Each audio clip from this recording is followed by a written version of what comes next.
আজ আমি বানাবো খুব মজাদার এবং সিম্পল ফুলকপির পরোটা, যেটা আপনি ঘরে ইজিলি বানিয়ে নিতে পারেন কম সময়ের মধ্যে। যার জন্য আমি এখানে একটি ফুলকপি গ্রেট করে নিয়েছি। তারপর কড়াইয়ে কিছুটা তেল বসিয়ে তেলের মধ্যে দিয়ে দেবো হিং এবং জিরা। এগুলোকে আমি হালকা ভেজে নেব, এতে খুব ভালো একটি গন্ধ আসে। তারপর এর মধ্যে দেবো কিছুটা আদা বাটা। আদা বাটাটাকেও হালকা ভেজে নিয়ে তারপর এর মধ্যে দিয়ে দেবো গ্রেট করে রাখা ফুলকপিগুলো। তারপর সবগুলোকে খুব ভালোভাবে মিক্স করে নেব এবং অ্যাড করব লবণ এবং কাঁচা লঙ্কা। তারপর আবারও সবগুলোকে খুব ভালোভাবে মিক্স করে নেব। তারপর একে একে আমি মশলাগুলো অ্যাড করব। এর মধ্যে আছে হলুদ গুঁড়ো, লঙ্কা গুঁড়ো, ধনিয়া জিরা গুঁড়ো। তারপর সবগুলোকে মশলার সাথে খুব ভালোভাবে মিক্স করে নেব। তার কিছুক্ষণ পর আমরা ফ্লেমটা বন্ধ করে নেব।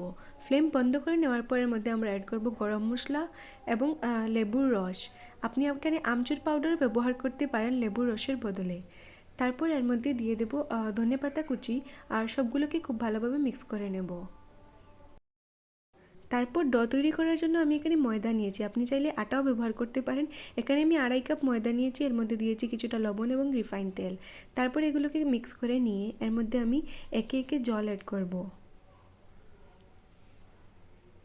জল অ্যাড করে আমরা এটাকে ভালোভাবে মিক্স করে নেব।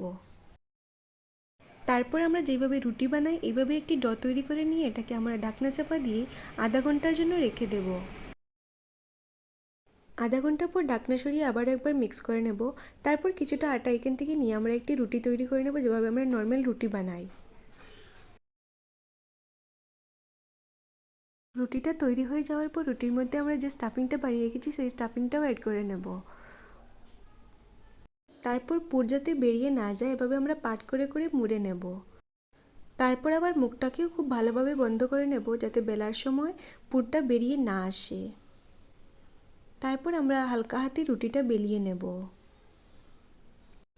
তারপর আমরা যেভাবে পরোটা ভাজি এভাবে হালকা হালকা তেল লাগিয়ে বা ঘি লাগিয়ে আমরা এটাকে ভেজে নেব এবং তৈরি হয়ে যাবে আমাদের এই মজাদার ফুলকপির পরোটা, যেটা আপনি চায়ের সাথে বা যে কোনো কিছু বাটারের সাথেও পরিবেশন করতে পারেন, যেটা খেতে অনেক ভালো আর বানাতেও খুব কম সময় দরকার।